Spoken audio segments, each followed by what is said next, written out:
अपनी आपको अपना कॉन्सेप्ट समझ आ गया होगा क्या? भी सर हमें समझ कब आएगा, जब आप हमें एग्जांपल्स करवाएंगे। तो पहले मैंने आपको लिखवा दिया, ये जो मेटामर्स होता है डियर, वो क्या होता है, वो अराइज पहले मेटामर्स वाले जो आइसोमेरिज्म है किन में पॉसिबल हैं?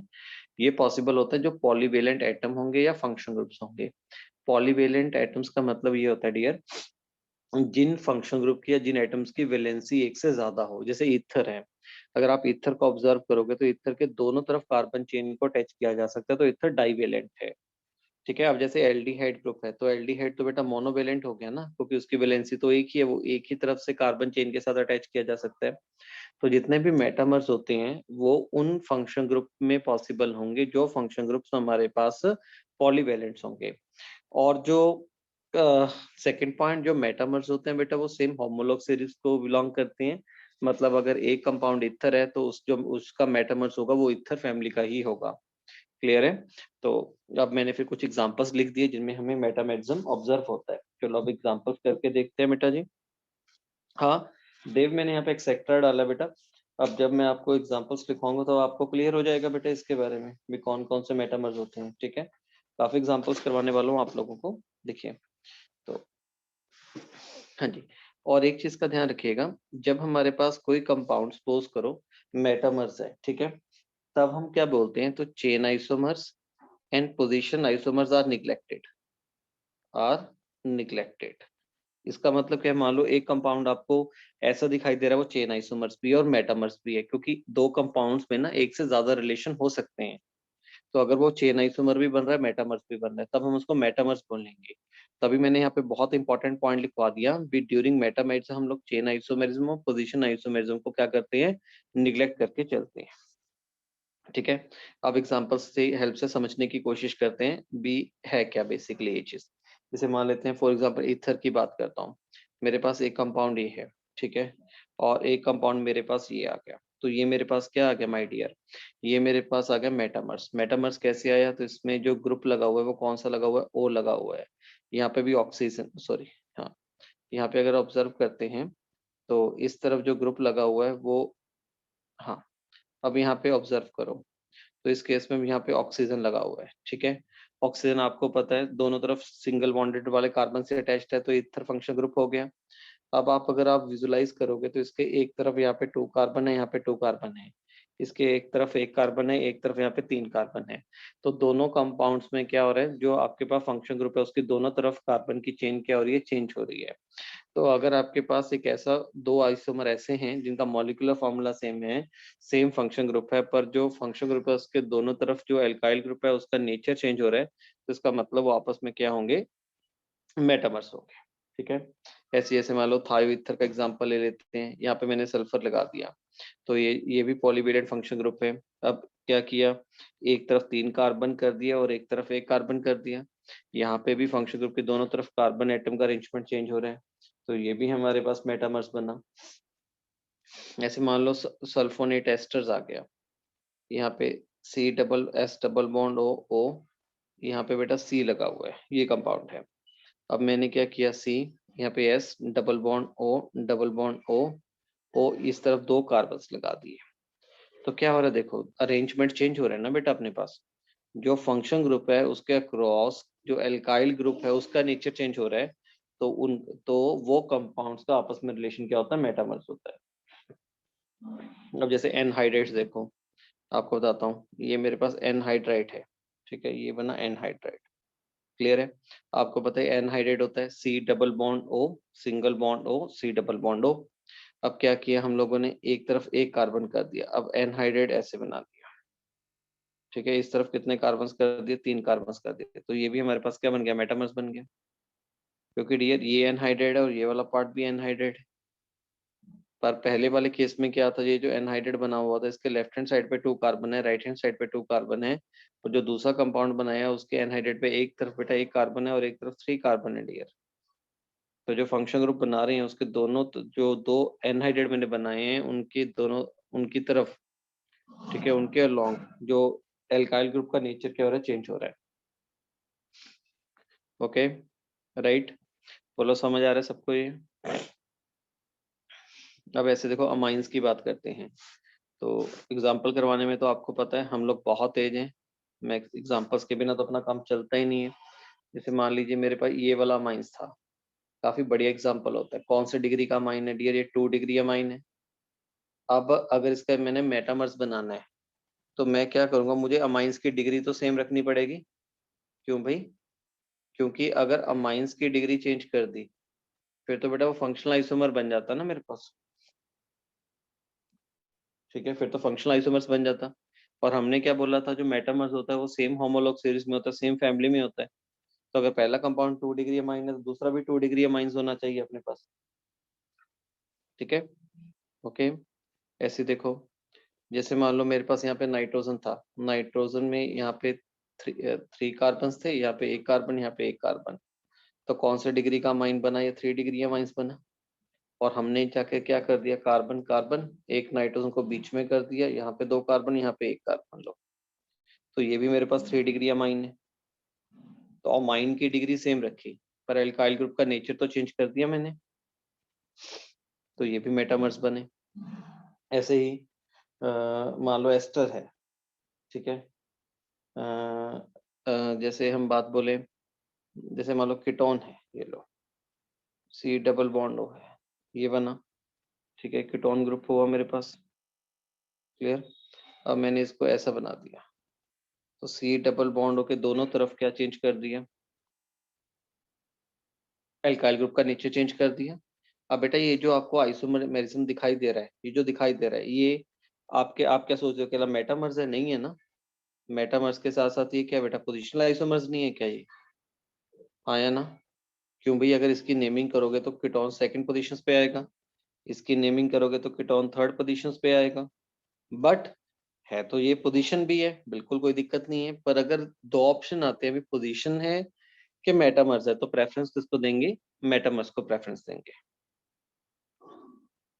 हाँ जी, ठीक है, ओके। मैं बाद में एक रूल लिखवा भी दूंगा इसके लिए आपको।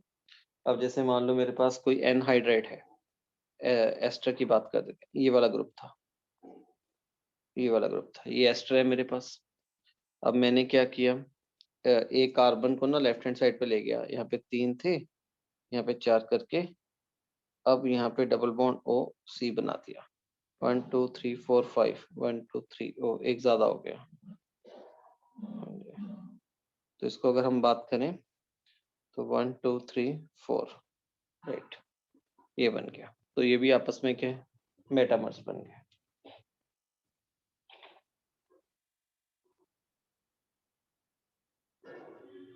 क्या बोलते हो, क्लियर है यहाँ तक? तो मेटामर्स के लिए बेटा मैं बार बार रिपीट कर रहा हूँ, मेटामर्स के लिए जो हम लोग क्या करते हैं, जो हमारे पास पॉलीवेलेंट फंक्शन ग्रुप है उसके अक्रॉस ना, जो जो पॉलीवेलेंट फंक्शन ग्रुप है उसके अलोंग जो एल्काइल ग्रुप है उसका नेचर चेंज होना चाहिए, उसको हम लोग क्या बोलते हैं, मेटामर्स बोलते हैं।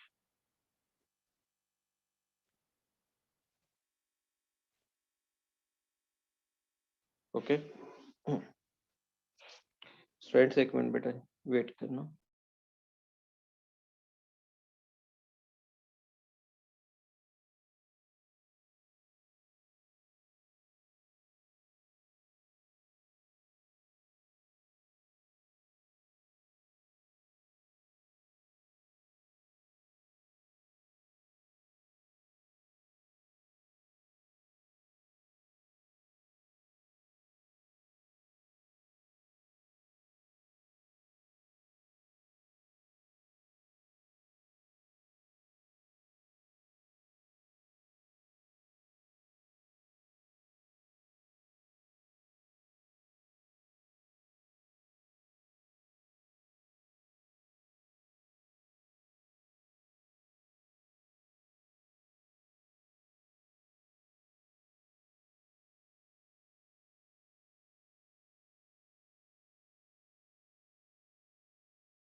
हाँ जी बेटा, क्लियर हुआ? बोलो, मेटामर्स के बारे में क्लैरिटी हुई कि नहीं हुई?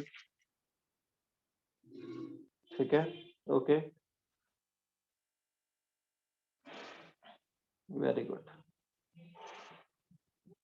बहुत बढ़िया। अब जैसे मैं एक एग्जांपल और लिख देता हूँ, वो आपको ना बहुत हेल्प करने वाला है। जैसे मान लो हमारे पास एक कंपाउंड पे ना सारी इंफॉर्मेशन आ जाती होती है। देखो, जैसे मान लो यहाँ पे अपने पास ये वाला ग्रुप बना, ठीक है, पर और यहाँ पे बना डबल बॉन्ड ओ, और मैंने यहाँ पे एक ग्रुप ये लगा दिया। यहाँ पे एक वेट, पूरे का पूरा यार उड़ जाता है, ये बड़ी दिक्कत क्रिएट करता है। हाँ, ये बना डबल बॉन्ड ओ, ये बन गया, राइट। आप सोच के देखो, ये दोनों आपस में है तो सेम फंक्शन ग्रुप, पहले वाला भी सेकंड वाला भी है, ठीक है। अगर 1 और 2 को देखें तो कौन कौन सा होगा? ये बना 1 2 3 4 एंड 5। ये क्या बना? 1 2 3 एंड 4, ठीक है, राइट। तो क्या 1 एंड 2 आपस में चेन आइसोमर्स हैं? बोलो बोलो, यस और नो। 1 और 2 क्या आपस में चेन आइसोमर्स हैं? बिल्कुल हैं, ठीक है, ओके। अगर 1 और 2 आपस में क्या मेटामर्स हैं? मेटामर्स हैं, बिल्कुल हैं, क्योंकि दोनों तरफ एल्काइल ग्रुप का नेचर क्या हो रहा है? चेंज हो रहा है। तो ये जो कंपाउंड है बेटा, ये एक से ज्यादा हमारे पास आइसो रिलेशन शो कर रहे हैं। तो पर प्रेफरेंस किसको देंगे अपन लोग? But preference given to metamerism, ठीक है, मेटामर्स, ओके, राइट। तो अगर मल्टीपल आता है तो दोनों ऑप्शन आएंगे। सिंगल में बेटा हम लोग किसको मान के चलेंगे? मेटामर्स को मान के चलेंगे। ये हमारे पास रिलेशन रहता है।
हाँ जी, क्लियर बेटा यहाँ तक?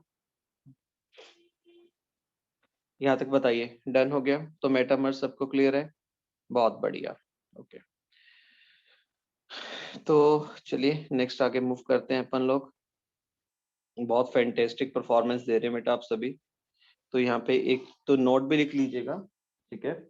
मैं यहाँ पे लिखवा भी देता हूँ कई बार अच्छे तरीके से। ऐसा लिख लीजिए एक नोट बना के, if same polyvalent functional group is there, if same polyvalent functional group is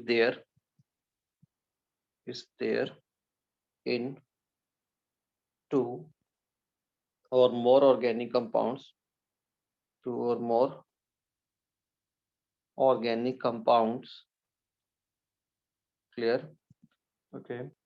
Then then never write chain or position isomerism, never write chain and position isomerism, clear. It will be metamerism, it will be metamerism. Got it friends? ठीक है, हाँ, एक note तो ये है। और दूसरा important note ये लिख लेना, alkene doesn't show metamerism. Alkene नहीं शो करता, alkene and alkyne, alkene and alkyne doesn't show alkene and alkynes doesn't show metamerisms. Okay, clear? ये काफी इंपॉर्टेंट पॉइंट था। उसके बाद यहाँ पे किसी का कोई कंफ्यूजन तो नहीं है? या तो अगर किसी ने कुछ पूछना तो पूछ सकता है बेटा अपने से, ठीक है? Excuse me sir. हाँ जी। सर जो इसके पीछे भी एग्जांपल करवाई थी, लास्ट एग्जांपल, हाँ सर उसमें मतलब ये दोनों आपस में मेटामर्स इसलिए हैं क्योंकि अल्काइल ग्रुप डिफरेंट है। बेटा अल्काइल ग्रुप का नेचर चेंज हो रहा है ना। सर सेकंड में तो मिथाइल लगा हुआ है अल्काइल ग्रुप। हाँ दोनों तरफ एल्काइल ग्रुप का बेटा, एल्काइल ग्रुप तो अब आपको देखना आता ही होगा ना। Yes sir. तो एल्काइल ग्रुप चेंज नहीं हो रहा बेटा क्या दोनों के से, दोनों तरफ ना। सर फर्स्ट में तो सिर्फ कीटोन ही लगा हुआ है, उसमें अल्काइल ग्रुप तो कोई लगा ही नहीं हुआ, जो आपने एग्जांपल दी थी। हेलो,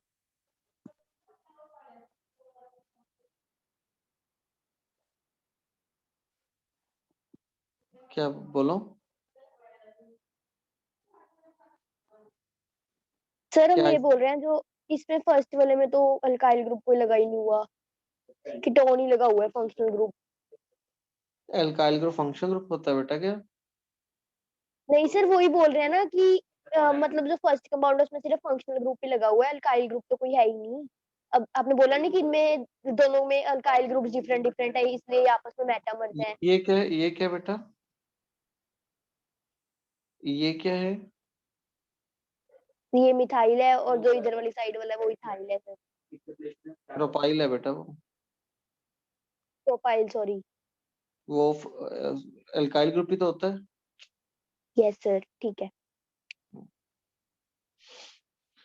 ओके चलो, चले जब तक डन है।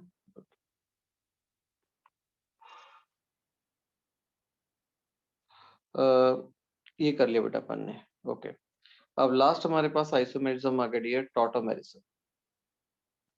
मेटामेरिज्म भी डन है। नेक्स्ट अब हम बात करते हैं टॉटोमेरिज्म की। देखिए बेटा, जब आप टॉटोमेरिज्म की बात करते हैं तो टॉटोमेरिज्म में मैं एक आपको बात बता दूं।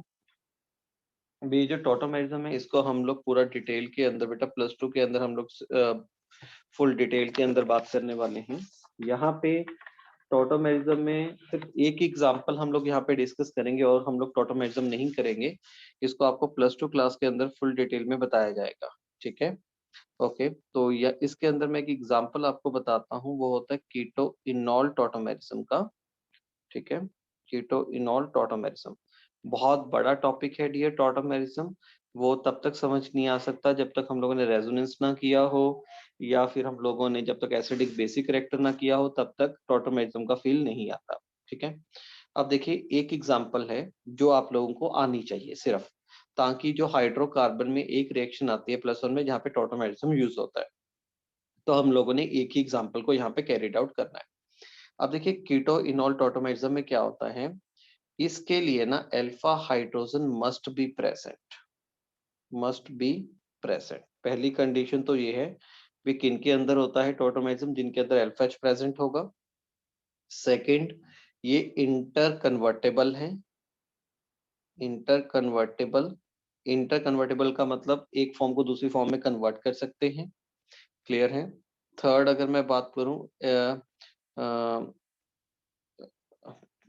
Equilibrium established.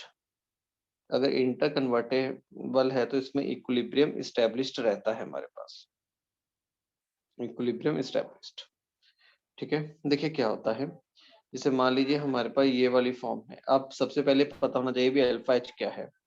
जहाँ पे आपके पास C double bond O group लग गया, ठीक है, लग गया मान लो, यहाँ पे चाहे आप एच ग्रुप लगा दो चाहे यहाँ पे आर ग्रुप लगा दो, कोई फर्क नहीं पड़ता।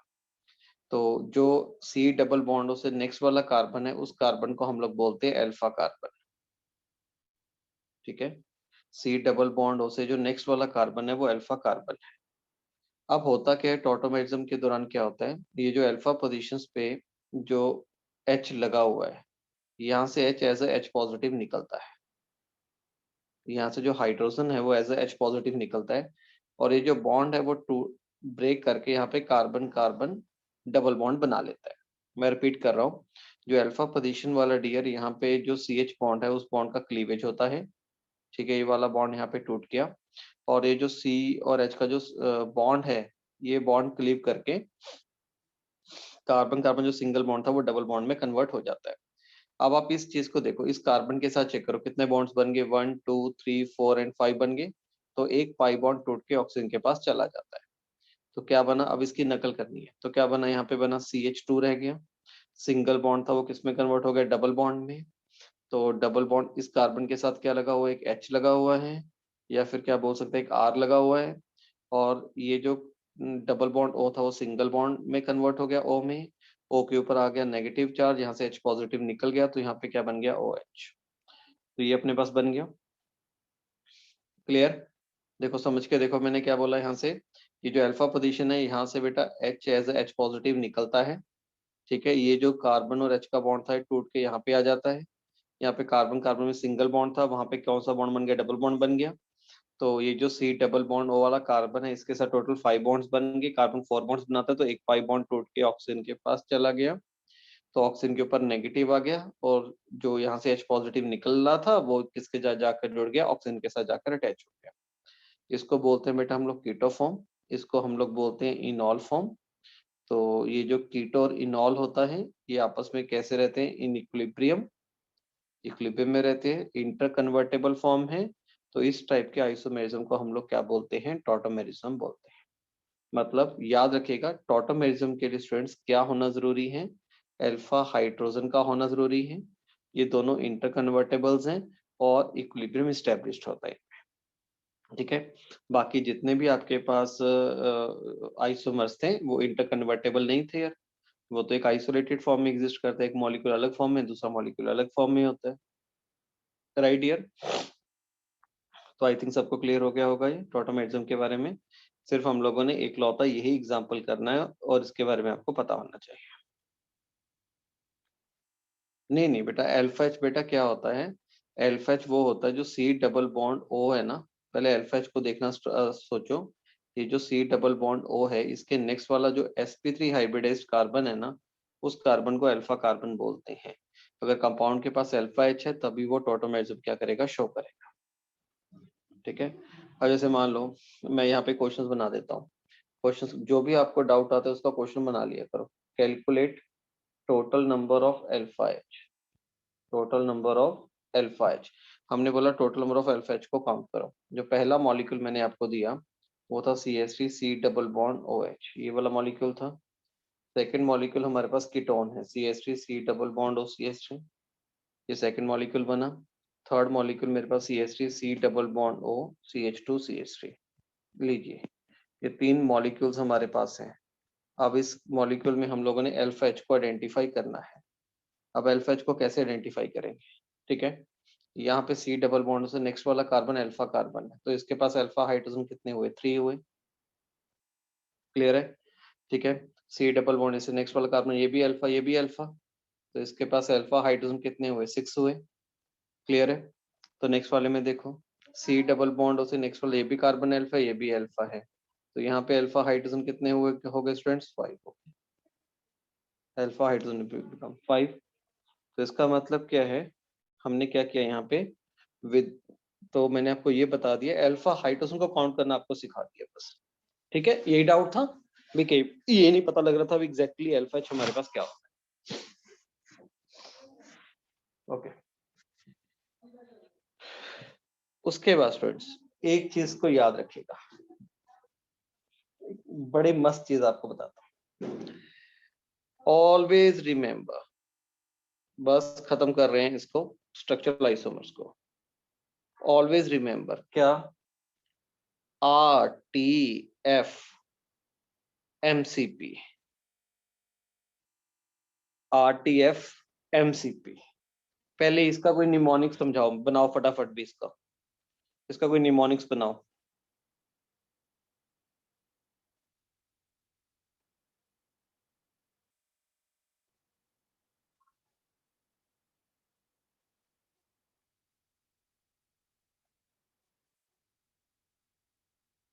बनाओ या इसकी कोई लाइन जोड़ो।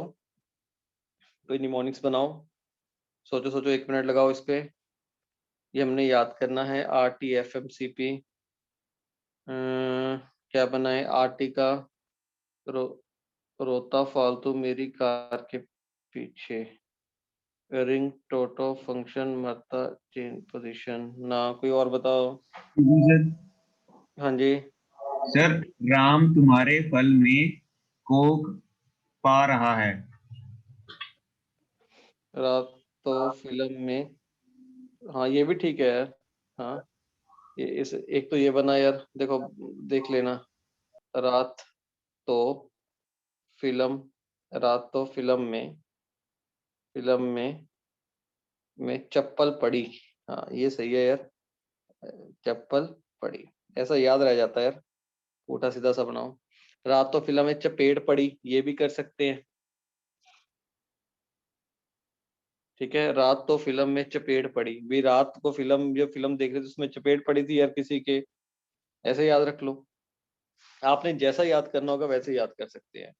रात तो फिल्म में चपेट पड़ी, मैंने तो ऐसा याद कर लिया, मेरे को तो याद हो गया ये। ठीक है, और किसी के पास कोई बैटर है तो बता दो। ठीक है, इसका मतलब पता क्या है? अब इसका आर का मतलब है बेटा रिंग चेन, आर का मतलब है रिंग चेन, टी का मतलब है टॉटमर्स, एफ का मतलब है डियर फंक्शनल आइसोमर्स, एम का मतलब है मेटामर्स, सी का मतलब है चेन, और पी का मतलब है पोजीशन। ठीक है, ये प्रेफरेंस है डियर। मतलब अगर एक फंक्शन ग्रुप, ठीक है, ओहो, अगर एक फंक्शन ग्रुप एक से ज्यादा रिलेशन शो करता है तो हम लोगों ने वो कौन सा आइसोमर होगा इसके अकॉर्डिंग ही डिसाइड करना है। ठीक है, ओके। जैसे मैं आपको बताता हूँ, एक क्वेश्चंस बनाते हैं। क्वेश्चंस क्या है हमारे पास? भी ये दोनों कंपाउंड का रिलेशंस क्या है आपने बताना है से। ठीक है, हाँ जी, मैं यहाँ पे बताता हूँ। एक कंपाउंड है, ये C डबल बॉन्ड O है, और दूसरा कंपाउंड अपने पास ये आ गया। ठीक है, compound 1 compound 2, relationship between, relationship क्या है बेटा जी? बिटवीन 1 एंड 2, 1 और 2 में क्या रिलेशन है बोलो। तो यहाँ पे अगर हम बात करें, ये आपस में फंक्शनल आइसोमर्स हैं। सेकंड, ये चेन आइसोमर्स हैं। थर्ड, ये पोजिशनल आइसोमर्स हैं। फोर्थ, ये मेटामर्स हैं, मेटा आइसोमरिज्म शो करते हैं। सिक्स्थ, ये सॉरी, ये टोटोमेरिज्म शो करते हैं। और सिक्स्थ अपने पास आ गया, कौन सा रह गया? रिंग चेन आइसोमेरिज्म है। तो क्या करेंगे? तो सिंगल है, सिंगल चॉइस वाला है, तो किसको प्रायोरिटी देंगे? ये क्या है, यहाँ पे फंक्शन ग्रुप कौन सा लगा हुआ है? कीटोन है, ये कीटोन फंक्शन ग्रुप है। और ये फंक्शन ग्रुप क्या हो गया बेटा? अल्कोहल हो गया। ठीक है, तो देखने में फंक्शनल आइसोमर्स लगते हैं, पर ये टॉटोमर्स भी तो हैं। सोच के देखो, ये टोटो आइसोमरिज्म भी तो है, क्योंकि यहाँ से H निकला होगा, यहाँ से H निकल के ये वाला बॉन्ड यहाँ पे गया, ये वाला बॉन्ड यहाँ पे, तभी ये मॉलिक्यूल बना अपने पास से। तो क्या दिखाई दे रहा है? ये फंक्शनल आइसोमर्स भी हैं और यहाँ पे टॉटोमर्स भी हैं, पर प्रेफरेंस किसको देंगे बेटा हम लोग? टॉटोमरिज्म को। क्लियर है? क्योंकि ऊपर आपको लिखवाया है रात फिल्म में चप्पल पड़ी, उसके बेसिस पे अगर आपके पास एक से ज्यादा रिलेशन आ रहा है तो आप लोगों ने किसको प्रायोरिटी देनी है? तो आप लोगों ने ऊपर वाला जो ऑर्डर मैंने लिखा है उसके अकॉर्डिंग आप लोग प्रायोरिटी असाइन करोगे। ठीक है,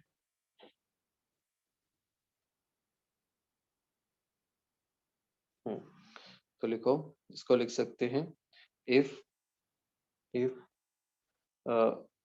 if any two, if any two compounds are given, two are given compounds are given, then we gives priority, then we gives priority according to following rule,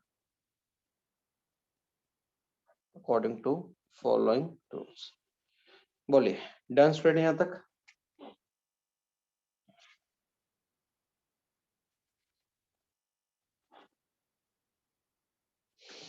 excuse me sir. हाँ जी बोलिए। Sir जो हमने ऊपर वो alpha H वाला question किया है sir, sir उसमें जो थर्ड है उसमें 6 नहीं होंगे सर? नहीं बेटा, यहाँ पे तो 2 एच है ना बेटा। सी डबल बॉन्ड से नेक्स्ट वाला कार्बन अल्फा होता है ना। अच्छा ठीक है sir. Okay okay okay. Last question बेटा, ये बेटा याद हो गया, ये चीज क्लियर है सबको? ओके लास्ट क्वेश्चन बेटा, which of the following, question है which of the following, which of the following doesn't show tautomerism, so tautomerism, इनमें से कौन सा कंपाउंड है जो टॉटोमेरिज्म शो नहीं करेगा? चलो, पहला कंपाउंड है कंपाउंड ए, ये हमारे पास कंपाउंड है। सेकंड है कंपाउंड, ये सेकंड कंपाउंड बना। थर्ड कंपाउंड है सी डबल बॉन्ड ओ, और फोर्थ कंपाउंड है अपने पास सी डबल बॉन्ड ओ लगा दिया। यहाँ पे 2 मिथाइल ग्रुप है, यहाँ पे 2। यस, इनमें से कौन सा कंपाउंड है जो टॉटोमेरिज्म शो नहीं करता?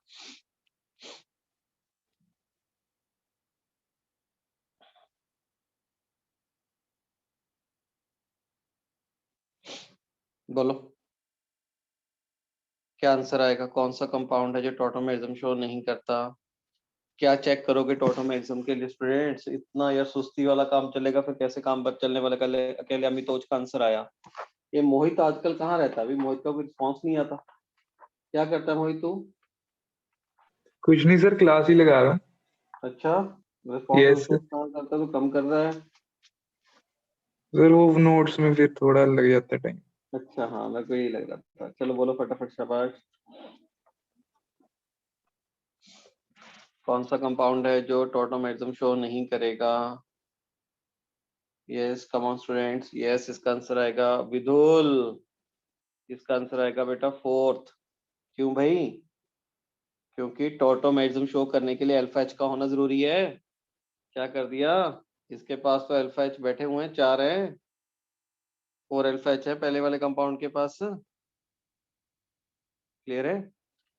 और सेकंड वाले के पास अगर अल्फा हाइड्रोजन देखें तो 3 है, अगर इसके पास देखें तो अल्फा हाइड्रोजन 2 है, और इसके पास देखें तो अल्फा हाइड्रोजन कितने हैं? 0 है। अगर इसके पास अल्फा हाइड्रोजन नहीं होगा तो टॉटोमेरिज्म भी शो नहीं ना करेगा अपने पास।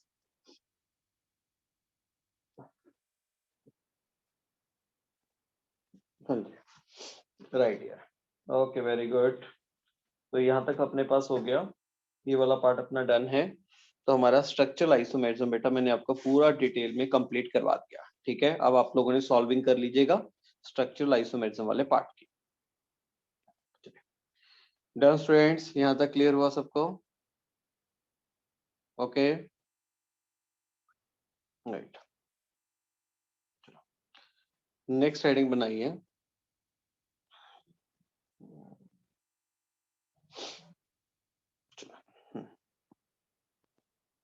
नेक्स्ट बात करते हैं बेटा स्टीरियो आइसोमेरिज्म। अब ये जो स्टीरियो आइसोमेरिज्म वाला पार्ट है, इसको भी जो हम लोग स्टडी करते हैं कंप्लीट डिटेल के अंदर, ये भी +2 के अंदर मैक्सिमम इसका पार्ट हम लोग सॉल्व करते हैं। ठीक है, +1 के अंदर तो बहुत थोड़ा सा पार्ट इसका करवाया जाता है। ठीक है, तो इसके अंदर जो हम लोग सबसे पहले बात करेंगे स्टीरियो आइसोमेरिज्म के अंदर, फर्स्ट जो हम लोग बात करने वाले हैं ए, वो है हमारे पास ज्योमेट्रिकल आइसोमेरिज्म्स। ज्योमेट्रिकल आइसोमेरिज्म, ठीक है। देखिए काफी मैं आपको बार रिपीट कर रहा हूँ, ये जो हम लोग स्टीरियो आइसोमेरिज्म है, इसका जो मैक्सिमम चीजें हैं बेटा सारी +2 के अंदर ही आएंगी। यहाँ पे तो हम लोग उसका सिर्फ बेसिक्स आइडिया लेने वाले हैं। तो अगर हम देखें यहाँ पे ज्योमेट्रिकल आइसोमेरिज्म क्या है, तो ज्योमेट्रिकल आइसोमेरिज्म मैंने आपको जैसे बताया था स्टीरियो आइसोमेरिज्म होते हैं बेटा जी। स्टीरियो आइसोमर्स पता क्या होते हैं? स्टीरियो आइसोमर्स वो आइसोमर्स हैं जिनका अगर हम बात करें, जिनका आईयूपीएसी नोमेनक्लेचर सेम होता है। जैसे आप एक बात ध्यान से सुनिए मेरी बात को, पहले हम इस पे टाइम लगाते हैं समझने के लिए। जैसे मान लीजिए मेरे पास एक कंपाउंड ये था, सपोज करो मेरे पास एक कंपाउंड ये था और दूसरा कंपाउंड मेरे पास ये है। सिंपल सी बात समझते हैं। अब अगर मैं पहले कंपाउंड की नेमिंग करता हूँ तो फर्स्ट कंपाउंड का नेम बनता है मेरे पास 2-क्लोरोपेंटेन। ठीक है, 2-क्लोरोपेंटेन, ये फर्स्ट कंपाउंड की नेमिंग होगी। सेकंड कंपाउंड की अगर नेमिंग करेंगे तो इसका नेम बनेगा 3-क्लोरोपेंटेन। लो, तो ये दो नेमिंग बन गया। अब जब ये नेमिंग होगी, अब मैंने क्या किया, कंपाउंड लिया। अब एक एग्जांपल और समझते हैं। मेरे पास कंपाउंड ये था CH3CH double bond CH single bond CH3, ये कंपाउंड है। अगर इस कंपाउंड की नेम लिखते हैं, इस कंपाउंड का नेम क्या लिखा जाएगा, ब्यूटूइन, क्योंकि इस पे 1 नंबर है, इसको नंबर सेकंड है, इसको नंबर थर्ड है, इसको नंबर 4 है। तो ये मेरे पास बन गया ब्यूटूइन। ठीक है, ये 1 नंबर है, ये 2 है। अब डियर अगर हम इसको देखें, ठीक है, अगर हम इस मॉलिक्यूल को ऑब्जर्व करिए, ब्यूटूइन बन गया। ठीक है,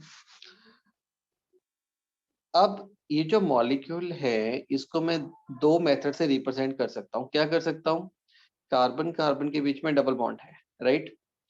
तो इस कार्बन को ऑब्जर्व करो, इसके साथ एक CH3 ग्रुप लगा हुआ है और एक H लगा हुआ है। जो ये दूसरा जिसके साथ डबल बॉन्ड बना हुआ है उसके साथ भी एक CH3 लगा हुआ है और एक H लगा हुआ है। एक तो ये बना दिया मैंने। अगर मैं इसकी एक दूसरी फॉर्म बनाऊं तो क्या बना सकता हूँ, C डबल बॉन्ड C, एक के साथ CH3 और H लगा हुआ है, दूसरे के साथ मैंने H ऊपर लिख दिया, CH3 बेटा मैंने नीचे लगा दिया डियर। अब अगर मैं इस कंपाउंड की नेमिंग करता हूं तो 1 2 3 4 क्या बना, ब्यूटूइन, ये बना 1। अगर दूसरे कंपाउंड की भी नेमिंग करता हूं, उसकी अगर नेमिंग देखें तो क्या है, तो उसकी नेमिंग क्या बनेगी, 1 2 3 4, ये भी ब्यूटूइन है। तो ये जो दो नीचे मॉलिक्यूल्स मैंने ड्रॉ किए माय डियर स्टूडेंट्स, तो इसमें जो अटैचमेंट है वो तो डिफरेंट है ना, सॉरी अटैचमेंट तो सेम ही है ना, मॉलिक्यूल का स्केलेटन तो सेम है ना, ढांचा तो सेम है ना मॉलिक्यूल का, कौन किसके साथ जुड़ेगा वो तो सेम है दोनों के अंदर। ऊपर वाले में तो ढांचा ही चेंज होगा, स्केलेटन ही चेंज हो गया उसका। Cl पहले फर्स्ट वाले में Cl सेकंड वाले कार्बन पे लगा हुआ है और ऊपर वाले केस में और सेकंड एग्जांपल में Cl थर्ड वाले कार्बन पे आ गया, तो इसका मतलब उसका तो स्केलेटन चेंज हो गया यार। अगर मैं नीचे वाले केस में बात करता हूँ, वहां पे क्या है, जो कार्बन कार्बन में डबल बॉन्ड है तो इनका जो स्केलेटन है वो तो सेम ही है बिल्कुल, सिर्फ एटम्स का जो जो मॉलिक्यूल है या ग्रुप हैं, जो एटम्स है उनका स्पेस में अरेंजमेंट डिफरेंट है। पहले वाले सिनेरियो में क्या हो रहा है, ये जो दो सेम ग्रुप थे ना वो सेम साइड पे हैं, इसको बोल देते हैं हम लोग सिस, क्या बोल देते हैं, सिस। अब यहाँ पे ये जो दो सेम ग्रुप हैं वो ऑपोजिट साइड पे, तो इसको बोल देते हैं trans.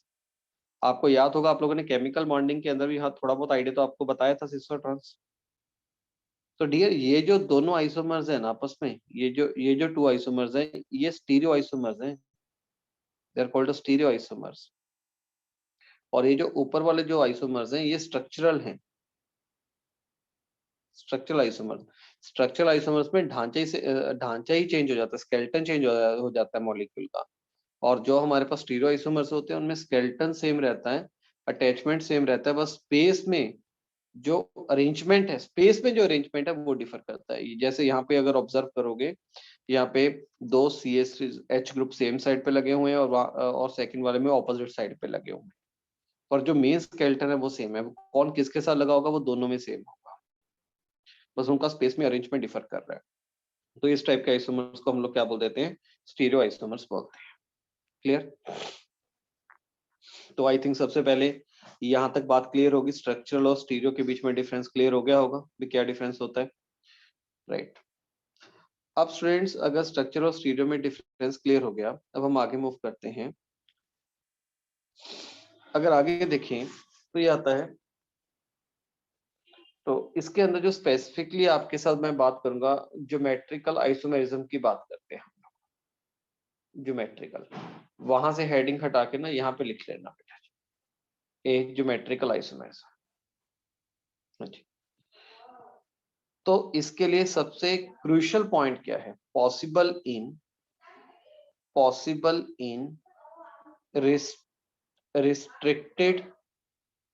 Restricted rotation system.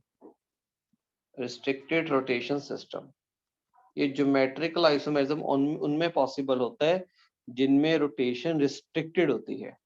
Rotation restricted होने का मतलब क्या है, जो एटम्स हैं अगर उनमें फ्री रोटेशन पॉसिबल ना हो, ठीक है, तो उनमें ज्योमेट्रिकल आइसोमेरिज्म पॉसिबल है। ठीक है, जैसे मान लो फॉर एग्जांपल है, ठीक है, ये बात समझ आई, रिस्ट्रिक्टेड रोटेशन सिस्टम का मतलब समझ आया बेटा आप सबको क्या है? मतलब वो मॉलिक्यूल में फ्री रोटेशन पॉसिबल नहीं होनी चाहिए, रोटेशन लॉक्ड होनी चाहिए, क्योंकि अगर रोटेशन लॉक्ड होगी तो जो ग्रुप जिस तरफ है उसी तरफ रहेगा ना अपने पास है। ठीक है, ओके। अब तो रिस्ट्रिक्टेड रोटेशन सिस्टम तो बहुत होते हैं हमारे पास, तो इसके अंदर हम लोग सबसे पहले जो पढ़ने वाले हैं वो पढ़ेंगे जीआई इन एल्कीन्स। ये +1 में हम लोगों ने सिर्फ करना है एल्कीन्स में, ज्योमेट्रिकल आइसोमेरिज्म इन एल्कीन। इसके लिए कंडीशंस क्या है बेटा जी? इसके लिए कंडीशन क्या ये है,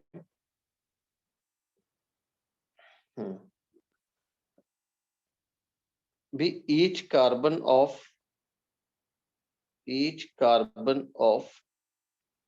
double bond, each carbon of double bond must be having two different group, must be having two different groups individually।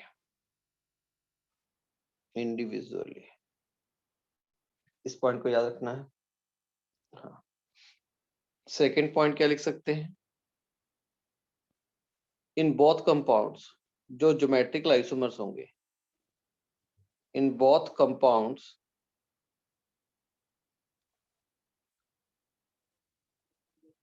ठीक है, या बोथ कंपाउंड्स का मतलब जो पेयर ऑफ जीआई होंगे, ज्योमेट्रिकल आइसोमर्स के जो पेयर्स होंगे, the distance between two similar group, the distance between two similar group must be changed, similar group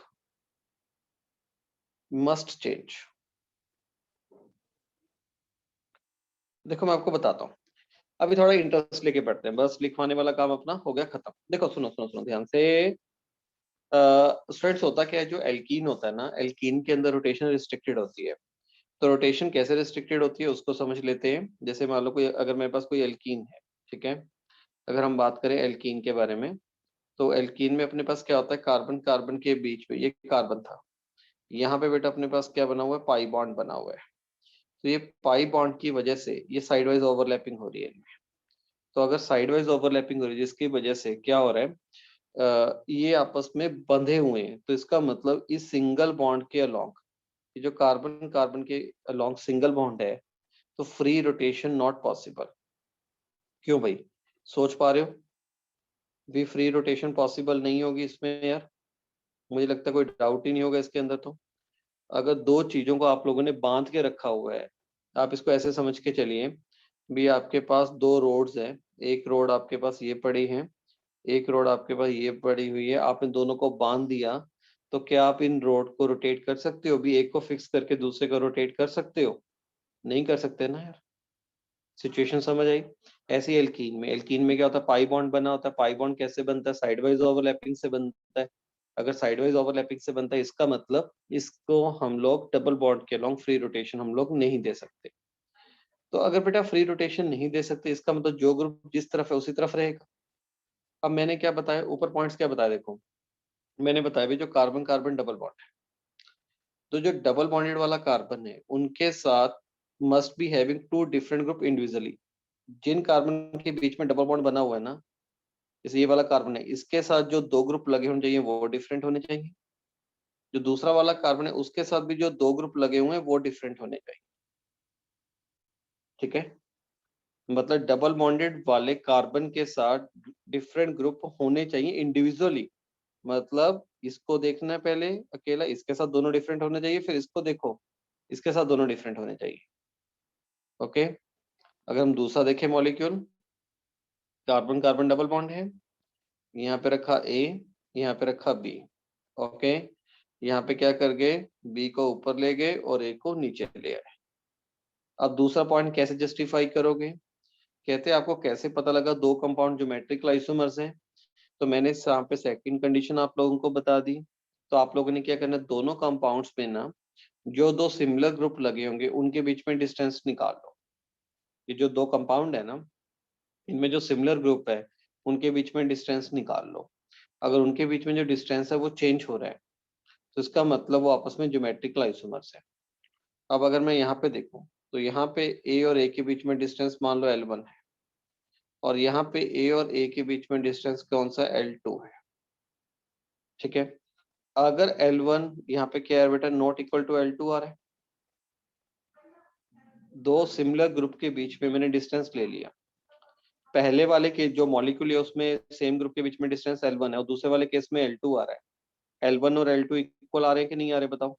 अगर L1 L2 इक्वल नहीं आ रहे, इसका मतलब यार स्पेस, ये दोनों अरेंजमेंट स्पेस में अलग अलग हुए ना, ये डिफरेंट अरेंजमेंट हुए ना स्पेस में, तभी L1 L2 इक्वल नहीं आ रहा। तब तो डियर ये ज्योमेट्रिकल आइसोमेरिज्म आइसोमर्स हैं। ठीक है, इसलिए ये ज्योमेट्रिकल आइसोमर है। अगर ये L1 is equal to L2 आ जाता तो फिर ये ज्योमेट्रिकल आइसोमेरिज्म शो ना करते, फिर वो मॉलिक्यूल आइडेंटिकल हो जाता। जैसे स्ट्रक्चर्स का हम लोग कैसे पता लगाते हैं, स्ट्रक्चर्स का पता लगाने के लिए मैंने क्या बोला, इसकी नेमिंग कर दो यार, नेमिंग डिफरेंट आनी चाहिए। अब स्टीरियो का पता कैसे लगता है बेटा, हम लोग स्टीरियो में हम लोग दो जो सेम ग्रुप है उनके बीच में डिस्टेंस ले लेते हैं। अगर उनके बीच में डिस्टेंस चेंज हो रहा है तो इसका मतलब तो क्या है, वो आइसोमर्स हैं। अगर सेम नहीं आ रहा बेटा जी तो इसका मतलब वो अगर सेम नहीं आ रहा इसका मतलब वो क्या है, दो डिफरेंट फॉर्म्स हैं, दो डिफरेंट आइसोमर्स हैं। ठीक है,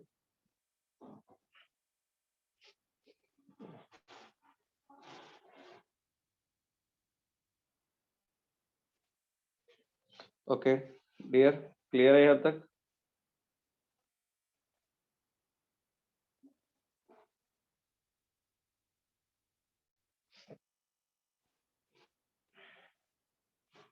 any doubt?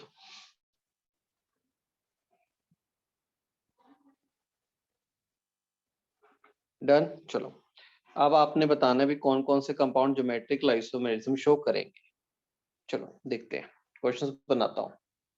Which of the following show GI, show GI।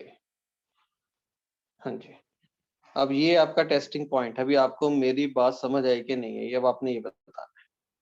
चलो देखो, अब इसमें क्या होता है, पहला कंपाउंड आ गया कार्बन कार्बन डबल बॉन्ड, यहाँ पे लगा हुआ A2, यहाँ पे A और B। Second compound carbon carbon double bond AB AB। ठीक है, थर्ड आ गया CH3 CH double bond single bond CH CH3। D compound में carbon carbon double bond A और B E और F, ABCDE। E मॉलिक्यूल में CH3 single bond CH double bond CH2। F में CH3 CH double bond CH single bond CH2 CH3। G CH2 double bond CH2 H CH2 double bond CH single bond CH3। I CH double bond CH Cl Cl। Next है CH2 double bond CHCl। लो, ये आपके पास मैंने कुछ molecules रखे। अब आपने ये बताना है कि कौन कौन सा ज्योमेट्रिक आइसोमेरिज्म शो करेगा, कौन कौन नहीं करेगा। ठीक है,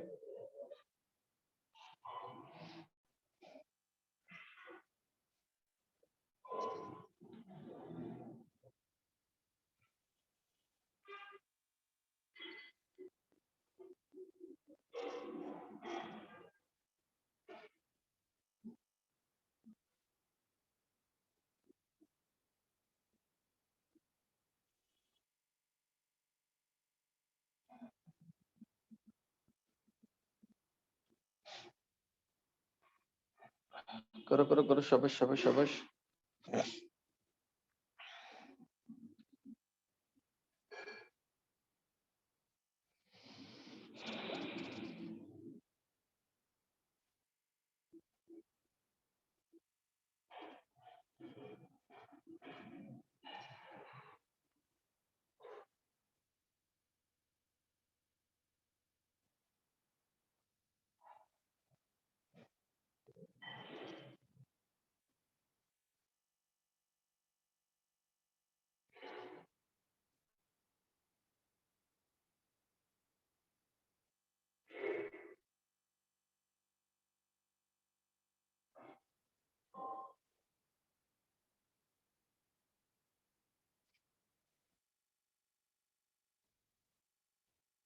शाबाश, करो करो करो भाई, लगाओ दिमाग।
यस फ्रेंड्स, बताओ। चलो देखें, डन सबका हो गया होगा आई थिंक।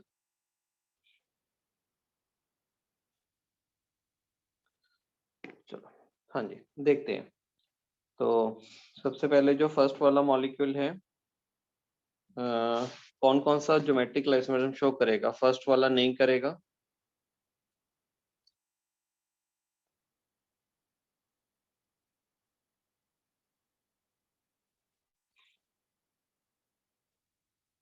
ओके, फर्स्ट वाला नहीं करेगा, सेकंड वन करेगा, थर्ड वन भी करेगा, फोर्थ वन भी करेगा, फिफ्थ वाला नहीं करेगा, सिक्स्थ वन करेगा, सेवंथ वन नहीं करेगा, एट्थ भी नहीं करेगा, नाइन्थ करेगा, टेंथ नहीं करेगा। चलो बताओ यहाँ पे क्या क्या कहते हो? इसमें से डाउट्स बोलो अपने, कौन कौन पूछना चाहता है? डी वाला कैसे होगा? Fourth and sixth, okay right. देखो फोर्थ और सिक्स्थ में कैसे आएगा बेटा? यहाँ पे कार्बन कार्बन में डबल बॉन्ड है माय डियर, ठीक है। यहाँ पे लगा हुआ है ए और बी, मैं समझ गया अभी बच्चों को डाउट कहाँ पे आया। यहाँ पे ई है, यहाँ पे एफ है, ठीक है। एक एक एक अरेंजमेंट मैंने ये बना लिया। फिर मैंने क्या किया, कार्बन कार्बन डबल बॉन्ड बना लिया। यहाँ पे तो अरेंजमेंट मैंने सेम रखा, दूसरे वाले में मैंने चेंज कर दिया, बी और ए कर दिया।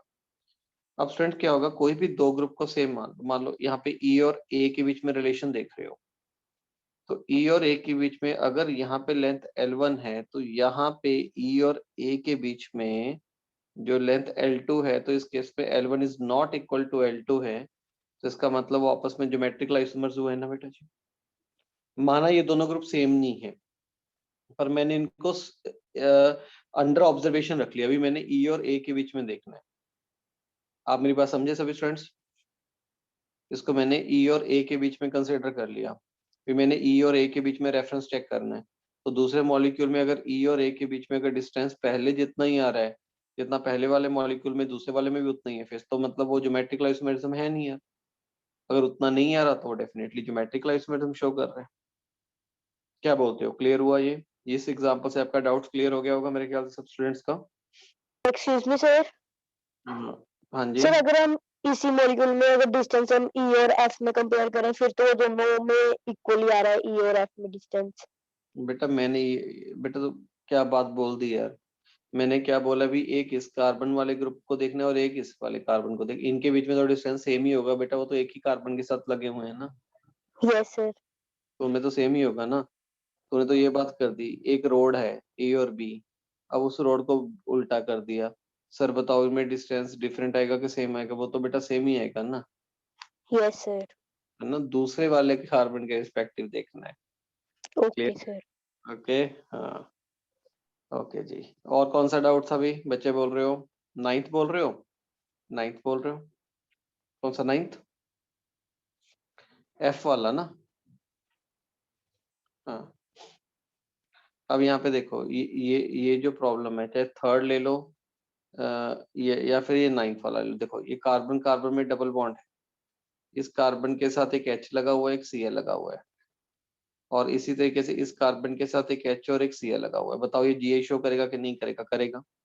मैंने क्या बोला था, जिन कार्बन के बीच में डबल बॉन्ड है उनके साथ जो ये जो दो ग्रुप लगे हुए हैं वो डिफरेंट होने चाहिए, इंडिविजुअली डिफरेंट होने चाहिए। पहले इस कार्बन के साथ देखो दो डिफरेंट ग्रुप है या नहीं है, फिर इस कार्बन को देखो, इसके साथ दो डिफरेंट ग्रुप है या नहीं है। तो ये ज्योमेट्रिक आइसोमेरिज्म शो करेगा यार अपने पास।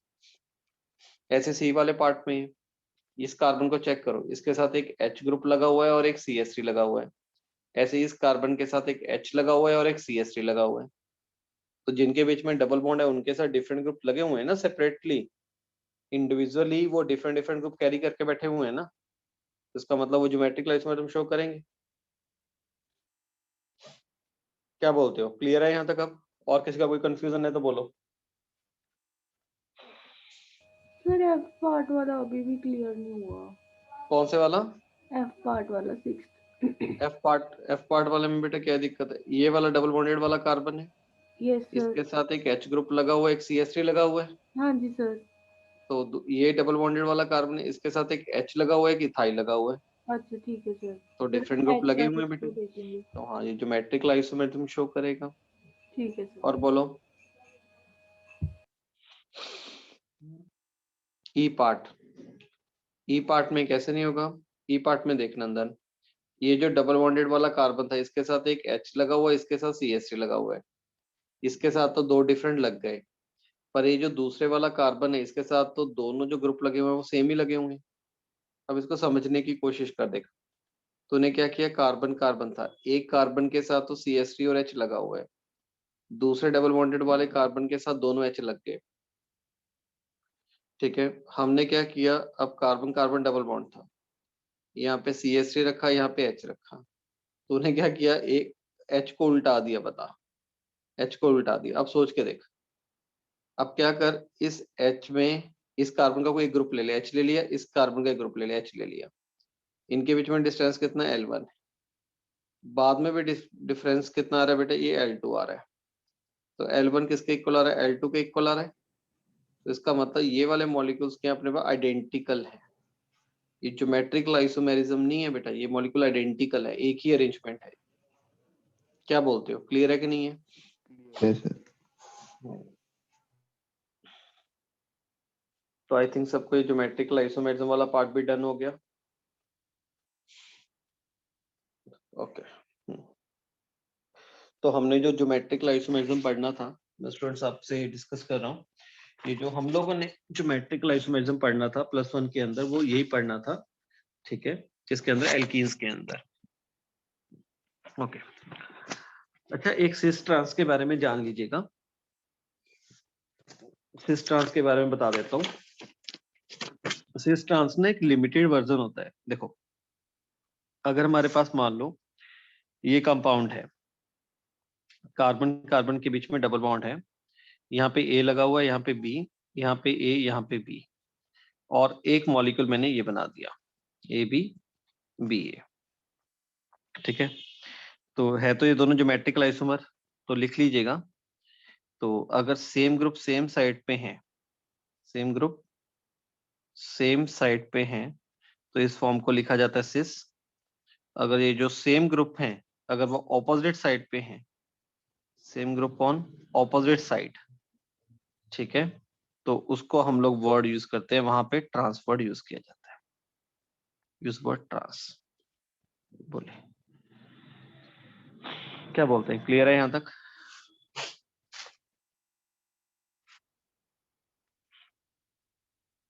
ये स्टूडेंट्स क्लियर है?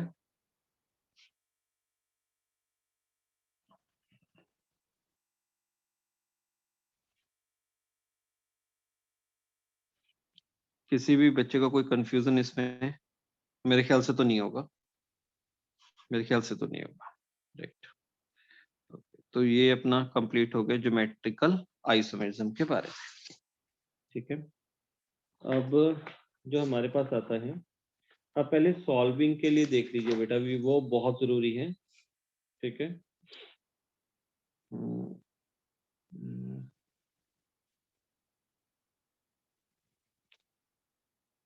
अब जैसे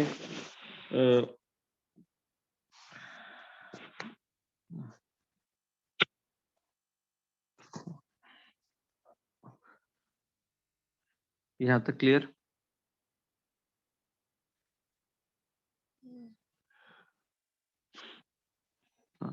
अब ये जो ज्योमेट्रिकल आइसोमर्स होते हैं ना, ये जो जितने भी ज्योमेट्रिकल आइसोमर्स अगर इनकी बात करें तो इनकी डिफरेंट फिजिकल प्रॉपर्टीज होती है, डिफरेंट फिजिकल प्रॉपर्टीज। जैसे मेल्टिंग पॉइंट हो गया, बॉइलिंग पॉइंट हो गया, ये डिफर करता है इनका, ठीक है। और डिफरेंट फिजिकल प्रॉपर्टीज और जो केमिकल प्रॉपर्टीज हैं वो भी डिफरेंट हो सकती हैं, पर फिजिकल प्रॉपर्टी तो 100% श्योरिटी होती है, भी इनके जो फिजिकल प्रॉपर्टीज हैं वो तो डिफरेंट होंगी होंगी अपने पास, ठीक है, राइट। अच्छा, यहाँ तक हो गया, ये इंपॉर्टेंट पॉइंट था। डिफरेंट फिजिकल प्रॉपर्टी ये कंपल्सरी है बेटा जी, ये कंपल्सरी कंडीशन है, ओके। हाँ, और different physical property, chemical properties may or may not be different, chemical properties may or may not be different, ठीक है। हाँ जी, अब एक चीज और आ गई, जीआई इन एल्काइंस, जीआई इन एल्काइंस। अब हम बात करते हैं ज्योमेट्रिकल आइसोमेरिज्म एल्काइंस में। तो अब देखो, जो एल्कीन होता है बेटा, एल्कीन के अंदर क्या बना होता है, पाई बॉन्ड होता है, साइड वाइज ओवरलैपिंग होती है, उसमें रोटेशन तो लॉक्ड होती है, फ्री रोटेशन तो पॉसिबल नहीं होती। अगर हम एल्काइंस में बात करें ना, एल्काइंस में भी GI not possible, rotation locked है, रिस्ट्रिक्टेड रोटेशन सिस्टम है इसमें भी, क्योंकि ट्रिपल बॉन्ड बना होता है, इसमें तो दो साइड वाइज ओवरलैपिंग होती है, रिस्ट्रिक्टेड रोटेशन सिस्टम है, फिर भी जो जीआई है इसके अंदर पॉसिबल नहीं होता। क्यों नहीं होता देखो, because alkynes are linear, because alkynes are linear।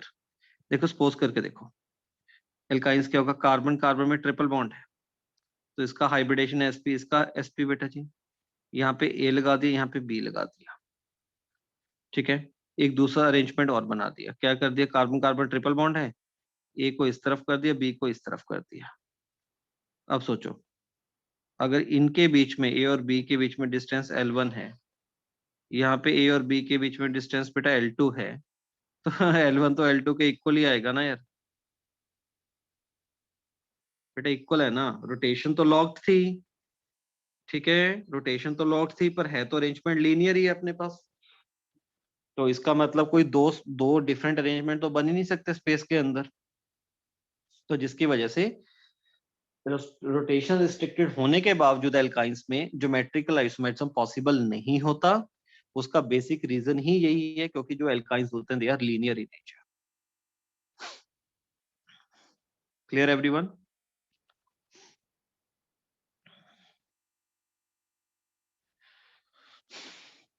Students tell me, clear है यहां तक सबको? Okay, right.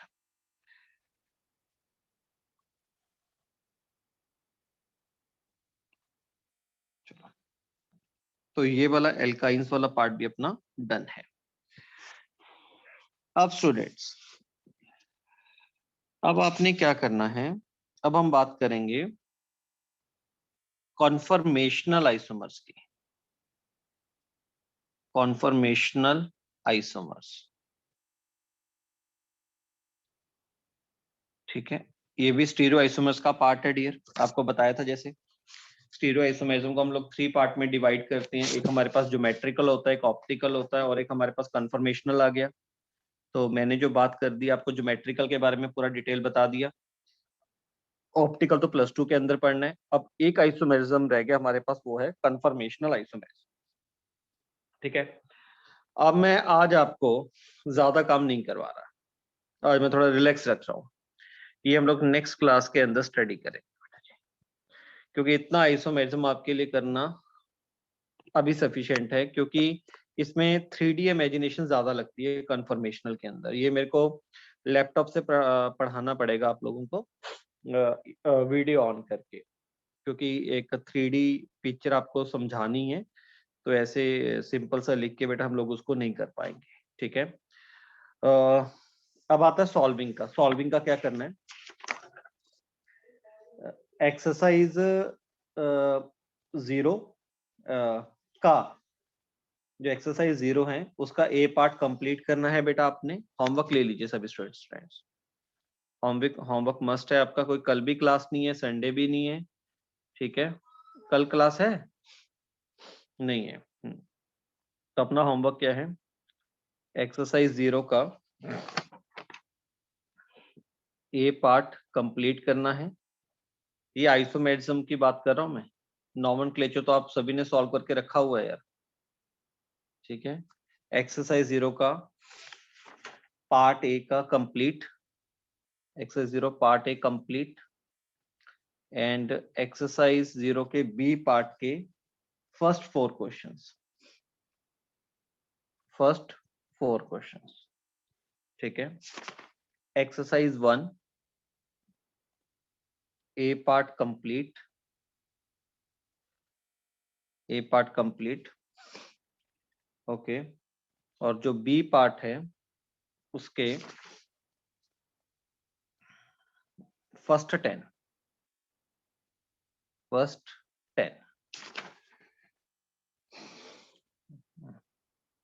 जो एक्सरसाइज 2 है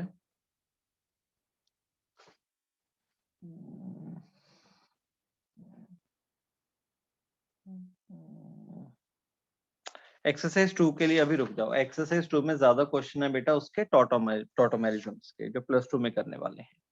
आप लोगों ने ये पार्ट करके आना है, ओके एवरीवन, क्लियर बेटा यहाँ तक। और जो हमारा ये कॉन्फर्मेशनल आइसोमर्स है, इट टेक हार्डली 10 मिनट्स, ये 10 मिनट्स का टॉपिक है। इसके बाद हम लोग स्टडी करेंगे electron displacement in covalent bond, GOC पे आएंगे बेटा, जनरल ऑर्गेनिक केमिस्ट्री पे।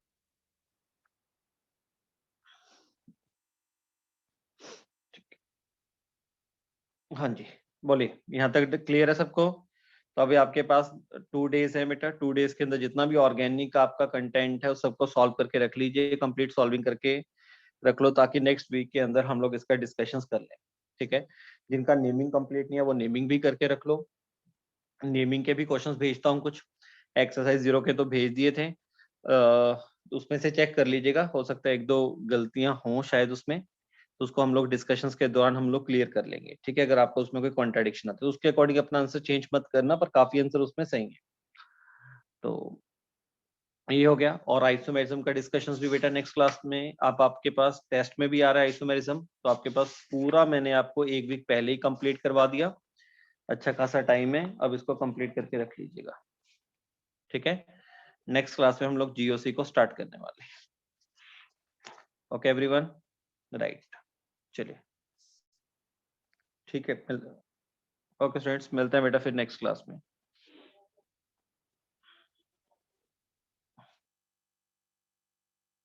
Bye dear.